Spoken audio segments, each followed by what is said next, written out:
Well, hey, it's been a minute. I really got nothing to excuse this aside from I went to college, and then the current, let's say, political climate where I live has been kind of violently throwing me into a state of I don't want to do anything. Yeah, let's just leave it at that. Anyways, yeah, I'm here, and I got chapter 3 of The Husky and His White Cat Shizun by Rubabuchi. So, yeah. Chapter 3, This Venerable One's Shiga. Since Moran's soul had been transported back in time, perhaps his cultivation had come along for the ride? Moran recited an incantation and felt the spiritual energy in his body surge forth. Though abundant, it wasn't strong. That was to say, his cultivation had not carried over. No matter. He was smart, perceptive, and blessed with innate talent. He could just cultivate all over again, no big deal. Rebirth was already a blessed occurrence of unparalleled proportions. It stood to reason that there would be some small imperfections here and there. As Moran thought this, he quickly rearranged his gloomy, fierce expression into one more appropriate for a 15-year-old youth, and cheerfully headed back towards his sect. It was the middle of summer. Horse-drawn carriages sped past, wheels rolling, and no one paid any attention to the 15-year-old Moran. Only the occasional village woman, taking a break from tending the fields and looking up to wipe her sweat, noticed this exceptionally handsome youth and stared a bit. Moran returned those stares with his own, smiling as he did so, until those married women blushed bright red and looked away. Around evening, Moran arrived at Wucheng Town. The town wasn't far from Shizun Peak, whose towering peaks loomed in the distance, framed by clouds, lit afire by the blood-red setting sun. Feeling a little hungry, he headed into a restaurant. As he glanced at the menu and knocked on the counter, he placed a quick order. Shopkeeper, 1 bun chicken, a plate of spicy feipian beef tripe and chili sauce, 2 caddies of wine, and a place of sliced beef, please. This establishment was a popular rest stop and was currently bustling with activity. A storyteller was on the stage, shaking his fan and telling the story of Shizun Peak in an animated manner, spit flying everywhere. Moran picked a booth by the window and listened as he ate. As I'm sure everyone already knows, the cultivation world is divided into the upper and lower cultivation realms. Today we'll talk about the greatest sect in the lower cultivation realm, Shizun Peak. Did you know that 100 years ago, our Wucheng town was a poor and desolate place due to its proximity to the entrance of the ghost realm? No one dared to go out after dark. If they really needed to travel at night, they had to ring an exorcism bell and sprinkle incense ash and paper money while chanting, "People barred by mountains, demons barred by paper," and pass along as quickly as they could. But these days, our town thrives and flourishes, no different from anywhere else, and it's all thanks to Shizun Peak's care. This righteous sect stands right at the gate to the ghost realm, between the boundary of yin and yang. Even though the sect was established not that long ago, Moran had heard this history so many times that his ears had damn near grown calluses, so he started glancing around outside the window instead. It just so happened that at that moment, a stall had been set up below the window. There, several strangers from out of town were dressed in cultivator garb and carrying a cage covered with a black cloth as they performed street-side tricks. This was much more interesting than the storyteller's tale, and Moran's attention was drawn to it.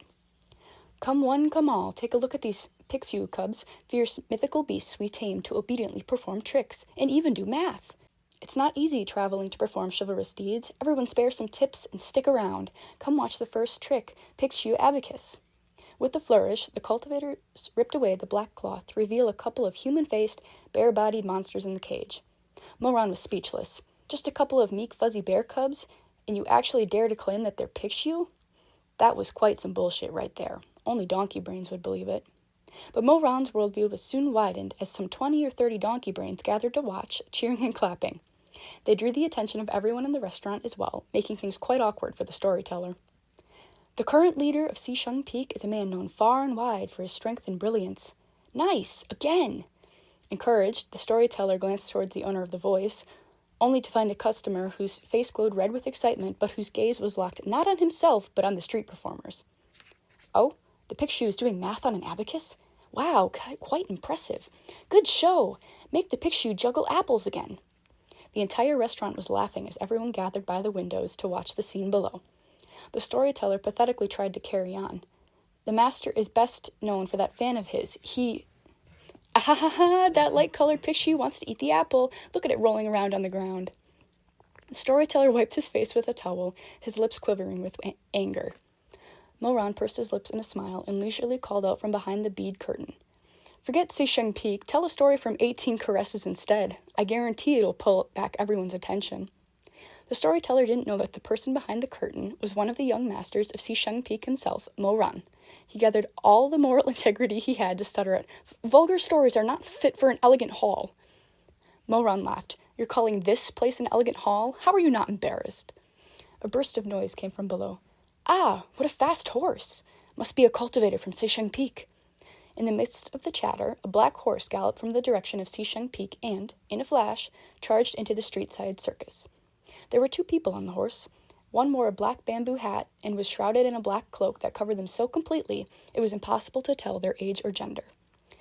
The other was a 30 or 40-year-old woman with rough hands and a weathered face. The woman started crying as soon as she saw the man-bears. She scrambled off the horse and stumbled toward them, kneeling to embrace one of them in her arms as she wailed, "My son! Oh, my son!" The audience was stumped. Aren't these picture cubs?" Someone muttered while scratching his head. "Why is this woman calling it her son?" "Maybe it's a picture mother? Ayo, that'd be quite something then if the females can even take on human form." These villagers had no relevant knowledge or experience and were only babbling nonsense, but Moran instantly figured out what was going on. Rumor had it that some rogue cultivators liked to abduct children, rip their tongues out so they couldn't talk, burn their skin off with boiling water, and then stick animal hides on their bloodied bodies, so that once the blood had congealed, child and fur would become one, making them look just like a monster. These children couldn't speak or write and had no choice but to suffer abuse and obediently perform tricks like picture abacus. Any resistance only earned them a beating. No wonder he hadn't sensed any demonic energy. These picture weren't monsters at all, but actual living humans. While Moran was thinking to himself, the person in the black cloak said something in low tones to the cultivators, who flew into a rage. "Apologize? That ain't in my vocabulary. So what if you're from Shizun Peak? Mind your own damn business. Beat 'em up." They pounced on the black-clothed person for a thrashing. Ayo! As Moran watched his fellow disciple get beat up, he only let out a low chuckle. How scary! He had zero intentions of helping out. Even in his previous life, he'd always loathed the righteous and meddlesome ways of his sect. The lot of them rushed to throw themselves at any trouble that cropped up like so many idiots. They would even bother with some minor inconvenience, like Mrs. Wang's cat getting stuck in a tree. Every single last member of the entire sect, from the leader all the way down to the servants, was a dimwit. There were countless injustices in the world, so what was the point of caring? It was enough to exhaust a person to death. They're fighting! Oh, what a punch!" Within and without the restaurant, everyone gathered to spectate. "So many of you ganging up on one person, aren't you ashamed?" "Watch out behind you, sir!" "Ay-ya, close call, what?" "Nice dodge!" These people loved a good fight, but Moran didn't care to watch. He'd seen plenty of bloodshed. To him, the events currently unfolding were like unto a fly's buzzing. He lazily dusted peanut crumbs off his clothes and got up to leave. Downstairs, the cultivators and the black-cloaked person had reached a stalemate, swords swishing. Crossing his arms, Moran leaned against the restaurant's door. All it took was one glance to make him click his tongue in annoyance. What a disgrace. Everyone from Shizun Peak was a fierce fighter, each the equal of 10 men, but the black-cloaked person was a pathetic combatant. Even when they were dragged off the horse, surrounded and kicked, they held back. Instead, this person cried out politely, "Honorable men speak with their mouths, not their fists. I'm trying to reason with you. Why won't you listen?" The cultivators were as speechless as Moran. The cultivators were thinking, "The hell? This person's already been so soundly whipped, and they're still preaching that nonsense? Is this what they call mantu for brains, all empty inside?" But Moran's face changed abruptly as, for a second, his head spun. He held his breath, eyes wide with disbelief. That voice. "Shimei!" Moran shouted and rushed forward, agitated. He let loose an attack filled with spiritual energy that instantly knocked away 5 of the Jianghu cultivators, swindlers, and knelt on the ground to help up the black-cloaked figure, who was covered in muddy boot marks. His voice couldn't help but tremble slightly as he said, "Shimei, is that you?" Chapter 4. This Venerable One's Cousin. This Shimei was not that kind of Shimei. Shimei was in fact male, and moreover, considering when he'd joined the sect, he was technically Moran's Shishong. The reason he had such an unfortunate name was the leader of Xisheng Peak's lack of erudition. Shimei was an orphan, and the sect leader had found him in the wild. The boy had been a weak and sickly child, and so the sect leader had thought to give him a humble name, as humble names bring an easier life. The child had been astonishingly pretty, like a darling little girl, lovable and charming. After much thought, the leader had eventually come up with the name Shui Ya, a simple given name that just meant little girl. As Shui Ya grew older and older, so too had he grown more and more beautiful. He possessed a slim figure, and the tips of his brows and the corners of his eyes were well-shaped, lending him a graceful mien. The overall effect was that of a striking and peerless natural beauty. The crude, uncultured farmers of the villages wouldn't think it wrong to use a name like Shui Ya, but had anyone ever heard of a legendary beauty whose name was a homonym for dog balls or steelcock? The boy's fellow sect disciples hadn't thought it appropriate and gradually stopped calling him Shui Ya. But since it had been a name bestowed by the sect leader, they hadn't dared presume to change it, and so they half-jokingly started calling him Shimei instead. It was Shimei this, Shimei that, until at last the sect leader shook out his long sleeves and kindly suggested, Shui Ya, why don't you change your name to Shimei once and for all? What do you think of using the character Mei from the word Mengmei? He'd actually had the gall to ask. What normal person wouldn't abhor such a name? Nevertheless, Shimei was sweet-tempered by nature, and when he saw the sect leader watching him with excited cheerfulness, clearly thinking he'd done him an amazing service, Shimei didn't have the heart to decline. Even if he'd felt aggrieved, he couldn't embarrass the sect leader, so he knelt and accepted the name with grace. From that day on, his name became Shimei. The figure in the black cloak coughed a few times before finally catching his breath. His gaze fell on Moran. Avran? What are you doing here? Behind a thin layer of organza, a pair of eyes, gentle as spring water and bright as the night stars, pierced the depths of Moran's heart. With this one look, the seal on Taxianjun's long-buried boyhood feelings and tender affections was broken. This was Shimei. There could be no mistake. Moran was a scoundrel. In his past life, he'd played around with many men and women. That he hadn't died from too much sex had come as a surprise even to him. But the only person he'd ever given his heart to was one he'd never dared to touch. He and Shimei had been close, and there had been a faint hint of romance in their relationship. However, up until Shimei's death, Moran had only ever held his hands, and the one time their lips had brushed in a kiss, it had been an accident. Moran felt that he was dirtied and sullied while Shimei was pure and sweet. In other words, Moran wasn't fit to be with him. In life, Moran had treasured and cherished Shimei, and he had done so all the more after Shimei's death. In death, Shimei had become Taxianjun's unattainable white moonlight, but no matter how desperately Taxianjun had tried to cling to his memories of Shimei, the deceased belonged to the past, returned irretrievably to the earth with not a trace left behind. But in this moment, Shimei stood in front of him, once more living and breathing. It was only with great effort and all of Moran's willpower that he held back his emotions and restrained himself. Moran helped Shimei up and patted away the dust on his cloak, heart aching with an almost physical pain. If I hadn't been here, they would have bullied you even more. Why didn't you hit back? I wanted to try reasoning with them first. You can't reason with these people. Are you injured? Where does it hurt? Shimei coughed. Aran, I'm fine. Moran turned to the cultivators, expression ferocious. You dare lay hands on someone from Xisheng Peak? Some nerve you've got there. Aran, let it go. Didn't you guys want to fight? Come on then, fight me. The group of cultivators had taken only a single blow from Moran, but that one blow had made them sufficiently aware that his cultivation skills were far beyond theirs. They only knew how to pick on those weaker than themselves, so they retreated, afraid to brawl with him. Shimei sighed. Aran, cease this quarreling. It's best to forgive and forget. Moran turned back to Shimei and couldn't help but feel a forlorn sort of distress in his heart, as the corners of his eyes got all hot. Shimei had always been kind-hearted. He'd held no resentment, no hatred, not even in his last moments. He'd even tried to persuade Moran not to hate their Shizun, who could clearly have saved Shimei's life, but who had instead chosen to stand there and do nothing. But I'm okay, though. See? Nothing happened. Having fewer problems is better than having more. Please, listen to this shiga. Mo Ran sighed. All right, I'll listen to you. I'll listen to everything you say. He shook his head, then shot a glare at the cultivators. You hear that? My Shiga has pleaded for leniency on your behalf. Hurry up and get lost. What are you still here for? Are you waiting for me to escort you away? Yes, we're leaving. Hang on, Shimei said to the group. The cultivators assumed that Shimei wasn't about to let them go easily, given that prior thrashing. Thus, they knelt on the ground and bowed. Jianjun! We were in the wrong, we were ignorant, please let us go. You didn't listen to me earlier when I tried to reason with you.